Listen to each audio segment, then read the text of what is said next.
What is up, y'all? Welcome back to the channel. Today we ain't fooling with no seats or interior. Luckily, was getting kind of tired of that. Today we're actually going to be maintaining the Can-Am. It's got 25 hours on it and like a little over 100 miles. So I believe I'm actually doing the maintenance a little early, but you know, I'm getting all them break-in fluids out of there and you know, just kind of check things over because obviously I want to avoid any issues. And we're gonna swap out the the Can-Am, whatever fluids they run in it from the factory. Because I actually did watch another YouTuber and I copied him as far as what fluids to run, and I looked up and did some research, and a lot of other people were recommending the same stuff. So for engine oil, we're gonna run the synthetic T6 1540, and then obviously for the gear oils, royal purple for trans, and then we got some marine grade grease, STP, any brand as far as that probably don't matter, just some good grease that's gonna be like repel water and stuff. And then we got a Can-Am factory oil filter. So that's what we're going to be doing right now. And this is my first Can-Am I've ever had, so this is my first time doing the maintenance on it. So I'm probably not going to be like real quick at it and just know every little detail on how to do it. I mean, I got the general idea. I've done it plenty of times on other stuff, but it's my first time on the Can-Am. So let's get to it and get it done so we can get to riding. Because also I forgot to mention that last time I rode it, it was me and my brother, and we got it, buried him in mud. And he's got the 570, and he got mud caked up in the radiator. He started overheating. We had to wash it out in a water hole that we had found, luckily right there in the trail, to cool his back down and get it back to the trailer. Mine never overheated when it was caked up with mud. I brought it home, pressure washed it, detailed it, and like cleaned it really well. And then I rode it after that just around my property with the kids, and it, not paying attention, and it went in limp mode. And then since then, after a while of riding, I noticed the temperature start to creep up on it, and I don't like that. So I don't know if maybe there's mud that got in through the backside of the radiator or what. So that's another thing we're gonna try to figure out what's going on with that while we have it apart doing the maintenance.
up there. Pretty normal though. And nothing chunky, so looks like everything's been breaking in pretty well. Oil looks good. Clean the magnet off there. Finish draining, and we'll top that back off. And I've heard people say that there's a noticeable difference in like how the trans shifts and everything.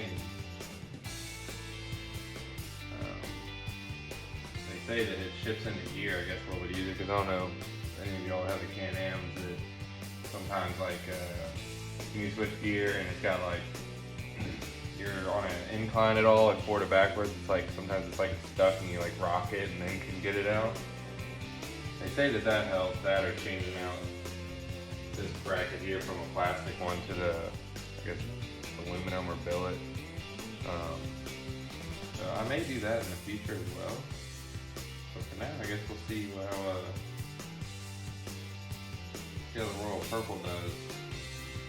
Also, pretty pumped. I've never had one of these. I've always, when I've changed fluid on, diffs and transfer cases and all that, it's always a pain in the ass, because I've usually, like, I'll get like a piece of rubber hose, stick it on the tip of the bottle and get it in there and squeeze, and it ends up making a mess. It's a pain in the butt. And you also have to try to like get your arm in weird positions, like hold the hose into the fill plug hole, and you can never get all the fluid out of the container either, because you can squeeze it to so much, so you get the majority, but you're still left with probably like at least a quarter of the bottle that you can't get in there. So pain in the butt. So I finally bought one of these little pumps. So people say these things are awesome. So finally picked one of those up. So, and once again, another video that I saw of a guy doing the maintenance on his Can-Am recommended it. So I was like, you know what, I'm gonna buy one and give it a go. So we'll see what it's all about.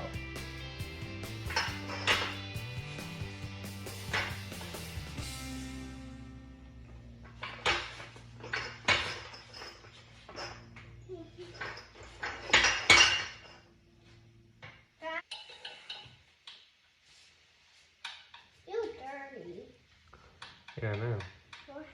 Can we go for, let's have it out and please. Let's have it where everything. Can you give me that towel? Towel? We flipping. We flipping.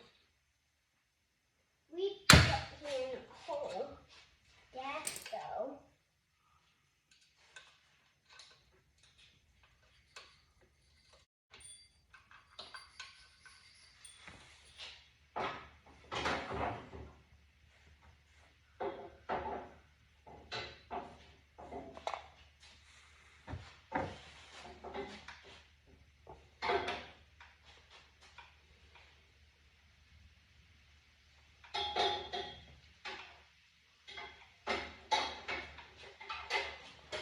In there. Flower can going in there. Yeah, I don't read that now. I want you to.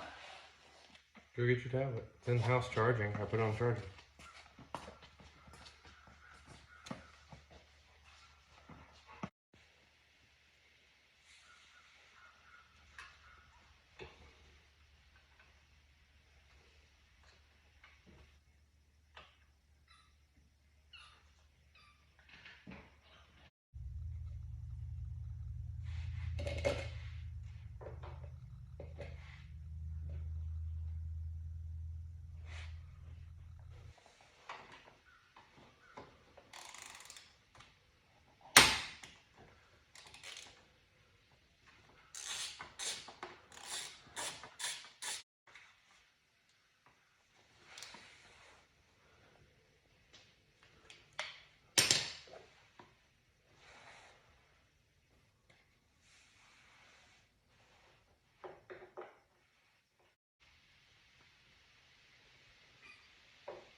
Well, still working on the Can-Am.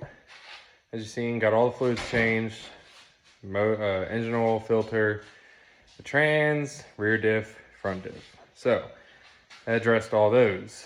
But, like I was saying before, early in the video, is that after the last ride that we went on,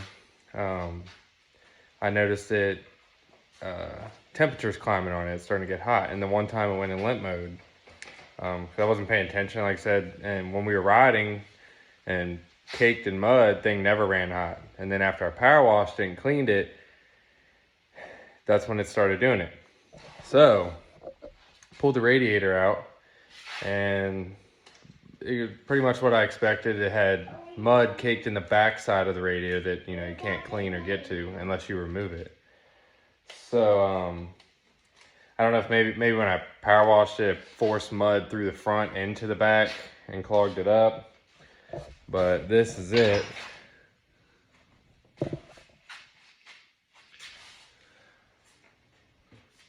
So, you know, front of it, pretty clean, not bad. But it forced it through to the back. So that's our issue right there. And to be honest, it's a pain in the butt to have to do this. So I foresee sometime in the near future probably being another video where I'm gonna do a radiator relocate and then probably snorkel risers, and that'll take care of that problem. So at least then if it gets muddy, it should get less muddy, but if it does, it's much easier to access to clean because, you know, it'll be, you know, up on top of the front rack, and it won't be such a big deal.